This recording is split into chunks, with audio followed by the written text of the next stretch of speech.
Hello दोस्तों, कैसे हैं आप सभी का सी जॉब इन्फो चैनल में फिर से स्वागत है। आशा करता हूँ आप सब अच्छे होंगे दोस्तों। तो दोस्तों, मुख्य चिकित्सा एवं स्वास्थ्य अधिकारी जिला बिलासपुर छत्तीसगढ़ की ओर से नोटिफिकेशन जारी हुआ है, जो कि 29/10/2025 को जारी हुआ है, जिसमें संविदा भर्ती विज्ञापन के लिए नोटिफिकेशन जारी हुआ है दोस्तों। जिसमें वर्ष 2025-26 मेरिट स्वीकृत के अनुसार राष्ट्रीय स्वास्थ्य मिशन जिला स्वास्थ्य समिति जिला बिलासपुर की छत्तीसगढ़ के अंतर्गत निम्नलिखित पदों हेतु इच्छुक पात्र उम्मीदवारों से निर्धारित प्रपत्र में आवेदन पत्र मुख्य चिकित्सा एवं स्वास्थ्य अधिकारी जिला बिलासपुर छत्तीसगढ़ के नाम से दिनांक 14/11/2025 तक को रात 12 बजे तक ऑनलाइन माध्यम से जिले के वेबसाइट www.bilaspur.gov.in पर आमंत्रित किया जाता है दोस्तों। तो ये आपका ऑनलाइन एप्लीकेशन होने वाला है दोस्तों। तो बहुत लोग अप्लाई करेंगे इसमें। तो देखिएगा, जो भी इच्छुक और पात्र उम्मीदवार हैं वो जरूर अप्लाई कीजिएगा। और निर्धारित तिथि व समय में ऑनलाइन आवेदन पत्र के अतिरिक्त अन्य माध्यमों से प्राप्त होने वाले आवेदन पत्रों को किसी स्थिति में स्वीकार नहीं किया जाएगा दोस्तों। और पदों का वर्णन कुछ इस प्रकार है। पहला है आपका प्रोग्राम है दोस्तों, जिसमें कौन सा प्रोग्राम से आपका भर्ती होने वाला है, और पोस्ट नेम है, सैलरी है, कितना पोस्ट खाली है, और वकांत पोस्ट रोस्टर है दोस्तों इसमें, और क्वालिफिकेशन दिया गया है। तो पहला है आपका एनएचएम प्रोग्राम के तहत सेकंड एनएम पदों के लिए 12,000 पेमेंट रहेगा। एक पोस्ट खाली जो कि एसटी के लिए है दोस्तों, और आपका 12वीं पास होना चाहिए और एएनएम पास होना चाहिए दोस्तों आपको। और एनएचएम में आपका फिजियोथेरेपिस्ट के लिए आपका 18,000 सैलरी रहेगा। 3 पद है दोस्तों। अनरिजर्व के लिए एक पोस्ट, एसटी के लिए एक पोस्ट है, और ओबीसी के लिए एक पोस्ट है। बैचलर डिग्री इन फिजियोथेरेपी होना चाहिए आपके पास दोस्तों। अगला है आपका आरबीएस के प्रोग्राम के तहत फार्मासिस्ट पदों के लिए आपका वेतन रहेगा 16,500। एक पोस्ट है दोस्तों जो कि एससी के लिए है। इसमें आपका फार्मेसी का डिग्री होना आपके पास जरूरी है। अगला है लेबोरेटरी टेक्नीशियन के लिए आपका 14,000 सैलरी रहेगा। 5 पोस्ट है, जो कि पहला रिजर्व के लिए, एक पोस्ट एसटी के लिए, 2 पोस्ट एससी के लिए, एक पोस्ट ओबीसी के लिए दोस्तों। क्वालिफिकेशन इसमें मांगा गया है आपका high 12th pass with biology आपके पास होना चाहिए, और BMLT आपके होना चाहिए। दूसरा है आपका हायर सेकेंडरी बायोलॉजी के साथ और DMLT पास होना चाहिए दोस्तों, या हायर सेकेंडरी 12वीं पास होना चाहिए और बायोलॉजी होना चाहिए, और पैरामेडिकल टेक्नीशियन का 1 ईयर का आपके पास सर्टिफिकेट होना चाहिए दोस्तों। और पहला प्रेफरेंस BMLT वाले को दिया जाएगा दोस्तों। और नर्सिंग ऑफिसर 24/7 के लिए आपका 16,500 पेमेंट रहेगा। 4 पोस्ट निकला है दोस्तों, जो कि यहाँ रिजर्व के लिए है। इसमें BSc नर्सिंग या JNM कोर्स आपके पास होना चाहिए। स्टाफ नर्स के लिए आपको 16,000 पेमेंट रहेगा। 24 पोस्ट निकले हैं, जो कि रिजर्व के लिए 13 पोस्ट है। ST के लिए 4 पोस्ट है, SC के लिए 4 पोस्ट है, और OBC के लिए 3 पोस्ट है दोस्तों। इसमें आपका क्वालिफिकेशन BSc नर्सिंग या JNM कोर्स मांगा गया है दोस्तों। डेंटल असिस्टेंट के लिए आपका वेतन रहेगा 14,000। एक पोस्ट है जो कि एससी के लिए है दोस्तों। 10वीं पास और 2 साल का एक्सपीरियंस डेंटल कॉलेज या क्लिनिक में मांगा गया है, जो कि सरकारी संस्था में ही जो एक्सपीरियंस है उनको महत्व दिया जाएगा दोस्तों। और जो 1 साल का कोर्स किए होंगे लैब टेक्नीशियन के एक्सपीरियंस होगा, उनको ज़्यादा प्राथमिकता दिया जाएगा दोस्तों।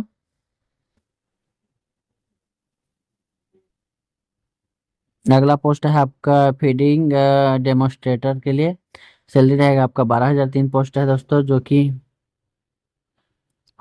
अनरिजर्व के लिए एक पोस्ट है, एससी के लिए, एसटी के लिए एक पोस्ट है, और एससी के लिए एक पोस्ट है दोस्तों। क्वालिफिकेशन आपका BSc होम साइंस होना चाहिए। और 9वां है आपका कम्युनिटी हेल्थ ऑफिसर के लिए 16,500 वेतन रहेगा आपका। 8 पोस्ट है खाली दोस्तों। जो कि 4 अनरिजर्व रहेगा। एक पोस्ट एसटी के लिए, 2 पोस्ट एससी के लिए, एक पोस्ट है ओबीसी के लिए दोस्तों। क्वालिफिकेशन इसमें बीएससी नर्सिंग या post basic BSc nursing certificate होना चाहिए आपके पास दोस्तों। अगला पोस्ट है आपका टीबी एचवी या एनटी ईपी, और वेतन रहेगा आपका 14,000 रुपया। इसमें एक पोस्ट है दोस्तों जो कि रिजर्व के लिए है। इसमें ग्रेजुएट मांगा गया है या 12th इंटरमीडिएट होना चाहिए, पास होना चाहिए, और working experience of working as MPWLHVANM health worker certificate और higher course in health education counselling में होना चाहिए, या tuberculosis health visitor recognised course होना चाहिए, या certificate course in computer operation minimum 2 month का आपका सर्टिफिकेट कोर्स होना चाहिए दोस्तों कंप्यूटर का। आपका डेंटल असिस्टेंट के लिए है आपका 14,000 रुपये एक पोस्ट है दोस्तों, जो कि यहाँ रिजर्व के लिए है। इसमें भी आपका सेम जो पिछला डेंटल के लिए असिस्टेंट के लिए मांगा है, सेम वही मांगा गया है। और फार्मासिस्ट के लिए भी आपका 16,500 पेमेंट रहेगा। रिजर्व के लिए एक पोस्ट है दोस्तों जो कि एससी के लिए है। डिग्री और डिप्लोमा इन फार्मेसी मांगा गया है इसमें दोस्तों। नर्सिंग ऑफिसर के लिए आपका 16,500 पेमेंट रहेगा, एक पोस्ट है जो कि रिजर्व के लिए है। इसमें BSc nursing post basic BSc nursing होना मांगा गया है, या general nursing and mid wifery मांगा जेएनएम मांगा गया है, और with CG nursing counselling registration होना चाहिए दोस्तों। और नर्सिंग ऑफिसर के लिए आपका 16,500 पेमेंट रहेगा, 11 पोस्ट है जो कि रिजर्व के लिए अच्छा है। एसटी के लिए एक पोस्ट और एससी के लिए 3 पोस्ट और ओबीसी के लिए एक पोस्ट है दोस्तों। पहला आपका BSc nursing post basic BSc nursing, और दूसरा general nursing in GNM with CG nursing counselling registration होना चाहिए दोस्तों। अगला है आपका MPWM के लिए मेल के लिए 14,000 रुपये रहेगा, 13 पोस्ट है दोस्तों। 7 पोस्ट रिजर्व के लिए, एक पोस्ट एसटी के लिए, 3 पोस्ट एससी के लिए, 2 पोस्ट ओबीसी के लिए दोस्तों। इसमें आपका 12th पास मांगा गया है।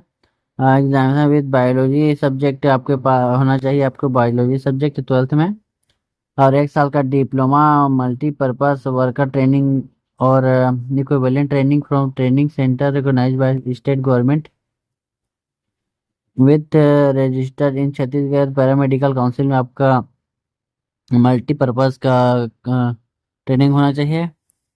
काउंसलर के लिए आपका 4 पोस्ट है दोस्तों, 12,000 पेमेंट रहेगा, एक पोस्ट रिजर्व के लिए, 2 पोस्ट एससी के लिए, एक पोस्ट ओबीसी के लिए दोस्तों। इसमें पोस्ट ग्रेजुएट डिग्री मांगा गया है, डिप्लोमा इन साइकोलॉजी या काउंसलिंग में, या हेल्थ एजुकेशन में, मास कम्युनिकेशन में, या MSW में आपका होना चाहिए आपके पास क्वालिफिकेशन।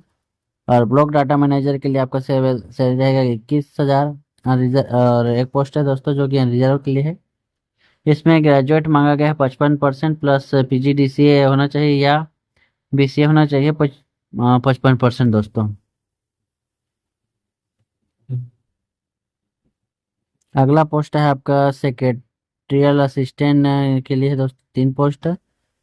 इसमें 13,650 रुपये आपका पेमेंट रहेगा, और 2 पोस्ट एसटी के लिए रहेगा, एक पोस्ट एससी के लिए दोस्तों, जिसमें graduation for recognised university working knowledge of computer and should be able to work with software used in statistical analysis with operating knowledge of MS Office, Excel, PowerPoint, Internet, and should have minimum 1 to 2 years experience in data recording and data analysis and handling of office correspondence के लिए आपका इस सब के लिए आपका 2 साल का एक्सपीरियंस होना चाहिए, और ग्रेजुएट होना चाहिए दोस्तों, और कंप्यूटर आपके पास डिग्री होना चाहिए, और कंप्यूटर में काम करने के आपके पास क्षमता होना चाहिए दोस्तों। और अगला पोस्ट है आपका जूनियर सेक्रेटरी असिस्टेंट PADA के लिए, 12,000 पेमेंट रहेगा, 4 पोस्ट है जो कि रिजर्व के लिए, एक पोस्ट एसटी के लिए, 2 पोस्ट एससी के लिए, एक पोस्ट 12वीं पास मांगा गया है और 1 साल का डिप्लोमा इन कंप्यूटर एप्लीकेशन में मांगा है दोस्तों। और जूनियर सेक्रेटरी असिस्टेंट के लिए मांगा गया है 12,000 पेमेंट रहेगा और 14 आपका पोस्ट है, जो कि 8 रिजर्व के लिए, 4 एससी के लिए, 2 एसटी के ओबीसी के लिए है दोस्तों। 4 एससी के लिए है, 2 ओबीसी के लिए है दोस्तों। 12वीं पास मांगा गया है और 1 साल का कंप्यूटर डिप्लोमा मांगा गया है दोस्तों। अगला है आपका अकाउंटेंट के लिए 16,000 पेमेंट रहेगा, एक पोस्ट है जो कि रिजर्व के लिए है। ग्रेजुएट इन कॉमर्स में होना चाहिए और 2 year of experience in maintenance of account of double entry system in recognise society और इंस्टीट्यूट में होना चाहिए आपका experience. Experience in working with accounting software for at least 2 साल का आपका अकाउंटिंग सॉफ्टवेयर में वर्किंग एक्सपीरियंस होना चाहिए दोस्तों। अगला पोस्ट है आपका 22वां कुक के लिए दोस्तों, जो कि आप वेतन रहेगा 8,800 रुपये। 4 पोस्ट खाली, जिसमें रिजर्व के लिए एक पोस्ट है, एसटी के लिए एक पोस्ट है, एससी के लिए एक पोस्ट है, ओबीसी के लिए एक पोस्ट 8वीं पास मांगा गया है। अटेंडेंट के लिए आपका 8,800 रुपये 3 पोस्ट है, जो कि रिजर्व के लिए एक पोस्ट है, एसटी के लिए एक पोस्ट है, एससी के लिए एक पोस्ट 8वीं पास। क्लीनर के लिए है आपका 8,800 रुपये पेमेंट। 4 पोस्ट खाली है, 2 रिजर्व के लिए, एक एससी के लिए, एक ओबीसी के लिए, 8वीं पास मांगा गया है। हाया बाई के लिए है आपका 8,800 रुपये, 4 पोस्ट है, 2 की रिजर्व के लिए, एक एसटी के लिए, एक एससी के लिए, 8वीं पास मांगा गया है। हाउस कीपिंग स्टाफ के लिए आपका 5 पोस्ट है, 2 रिजर्व के लिए, एक एसटी के लिए, एक एससी के लिए, एक ओबीसी के लिए, 8वीं पास मांगा गया है। और क्लास 4 के लिए है आपका 10,000 पेमेंट, 11 पोस्ट है, 6 पोस्ट रिजर्व के लिए, एक पोस्ट एसटी, 3 पोस्ट एससी और एक पोस्ट ओबीसी के लिए 10वीं पास मांगा गया है दोस्तों। और दोस्तों ऑनलाइन आवेदन उपरांत दस्तावेज सत्यापन हेतु जिला की वेबसाइट www.bilaspur.gov.in में जारी सूचना अनुसार निर्धारित तिथि में अनिवार्यतः उपस्थित होना होगा। अनुपस्थिति की स्थिति में अपात्र करते हुए मेरिट सूची से बाहर कर दिया जाएगा। और दस्तावेज सत्यापन की तिथि पर एक सेट स्व प्रमाणित छाया प्रति अनिवार्यता है या अमूल प्रमाण पत्र के साथ में लाना होगा दोस्तों। और समय समय पर दोस्तों आप जिले के वेबसाइट में देखते रहेगा नोटिफिकेशन को दोस्तों। जैसे ही इसका मेरिट सूची तैयार होगा तो वहाँ पे अप्लाई की वो लोग डाल देंगे, तो समय से आप देखते रहिएगा। अगर आप उपस्थित नहीं होंगे तो आप उसको आप आता कर दिया जाएगा। और आयु के बारे में बात करें तो दोस्तों 18 वर्ष है न्यूनतम आयु है, और 64 वर्ष अधिकतम आयु है दोस्तों। आयु की गणना अनुबंध वर्ष के दिनांक 1 जनवरी अनुसार की जाएगी दोस्तों। 1 जनवरी से आपकी गणना की जाएगी। और चयन प्रक्रिया कुछ इस प्रकार होगा तो दोस्तों कि पहला आपका कौशल परीक्षा, लिखित परीक्षा, मेरिट प्रक्रिया। पहला दोस्तों पात्र अभ्यर्थियों का चयन निर्धारित वांछित शैक्षणिक योग्यता, अनुभव एवं लिखित कंप्यूटर बेस्ड कौशल परीक्षा में प्राप्त अंकों के आधार पर लिया जाएगा। मेट के लिए एएनएम पद हेतु शैक्षणिक योग्यता एनएनएम एएनएम यूनी जूनी सेक्रे 80 पद हेतु 12वीं तथा सेक्रे 80 पद हेतु स्नातक मान्य होगा दोस्तों। पद क्रमांक 2, 3, 4, 7, 8, 9, 10, 11, 12, 15, 16, 17, 18, 19, 20 एवं 21 पद हेतु शैक्षणिक योग्यता के सभी वर्षों के प्राप्तांकों के प्रतिशत का अ, छप 56% योग लिया जाए दोस्तों। कौशल परीक्षा, लिखित परीक्षा हेतु 20 अंक प्रति अंक और या प्रतिशत तथा अनुभव हेतु 10, 15 अधिकतम 5 वर्ष तक के लिए एनएचएम में कार्यरत अभ्यर्थी को अधिकतम 15 अंक दिया जाएगा दोस्तों। प्रति वर्ष हेतु 3 अंक। अन्य अभ्यर्थी हेतु अधिकतम 10 अंक और प्रति वर्ष हेतु 2 अंक रहेगा दोस्तों। तीसरा है आपका पद क्रमांक 1, 5, 6, 13 एवं 14 पद हेतु शैक्षणिक योग्यता के सभी वर्षों के प्राप्तांकों के प्रतिशत का 60% योग में लिया जाएगा। साक्षात्कार कौशल परीक्षा लिखित परीक्षा हेतु 20 अंक प्रतिशत तथा अनुभव हेतु 10, 15 अधिकतम 5 वर्षों तक के लिए NHM में कार्यरत अभ्यर्थी को अधिकतम 15 अंक और प्रतिवर्ष हेतु 3 अंक, अन्य अभ्यर्थी है तो अधिकतम 10 अंक और प्रतिवर्ष दो हेतु 2 अंक दिया जाएगा दोस्तों। और JNM नर्सिंग तथा ANM प्रशिक्षण प्राप्त मितानिन अभ्यर्थियों को मितानिन के रूप में 1 वर्ष का कार्य करने पर 4 अंक देते हुए अधिकतम 20 अंकों का लाभ दिया जाएगा दोस्तों। कार्य अवधि का प्रमाण पत्र राज्य स्वास्थ्य संसाधन केंद्र रायपुर का ही मान्य होगा। अगला दोस्तों आपका पद क्रमांक 22, 23, 24, 25, 26 एवं 27 मेरिट से होगा दोस्तों। हेतु शैक्षणिक योग्यता के प्राप्तांक के प्रतिशत का 85% लिया जाएगा तथा अनुभव हेतु 10 या 15 अधिकतम 5 वर्ष तक के लिए NHM में कार्यरत अभ्यर्थी को अधिकतम 15 अंक दिया जाएगा और बाकी के लिए 10 अंक दिया जाएगा दोस्तों। और पांचवा है आपका पद क्रमांक 1, 2, 3, 4, 5, 6, 7, 8, 9, 10, 11, 12, 13, 14, 15, 16, 17, 18, 19, 20 एवं 21 तक के पद हेतु कौशल लिखित परीक्षा के माध्यम से एवं पद क्रमांक 22, 23, 24, 25, 26 एवं 27 का मेरिट के माध्यम से चयन प्रक्रिया किया जाएगा दोस्तों। और अभ्यर्थियों को लिखित कौशल परीक्षा हेतु निर्धारित कुल अंकों 20 अंकों का 30% अंक यानी कि 6 अंक अर्जित करना अनिवार्य होगा और 30% अंक अर्जित नहीं करने की दशा में अभ्यर्थी को अपात्र माना जाएगा दोस्तों। और सातवां है आपका ऐसे अभ्यर्थी जिनका अंक सूची विशेषकर 8वीं ग्रेडिंग पद्धति का है, जिनका ग्रेडिंग गणना स्पष्ट ना हो, उनको ग्रेडिंग गणना पद्धति द्वारा प्रतिशत का उल्लेख करना अनिवार्य है तथा इस संबंध में संबंधित शैक्षणिक संस्था विद्यालय में संस्था प्रमुख द्वारा जारी गणना पत्रक चार्ट की सत्यापित प्रति आवेदन एवं दस्तावेज सत्यापन के समय प्रस्तुत करना अनिवार्य होगा, अन्यथा उन्हें अपात्र की श्रेणी में रखा जाएगा दोस्तों।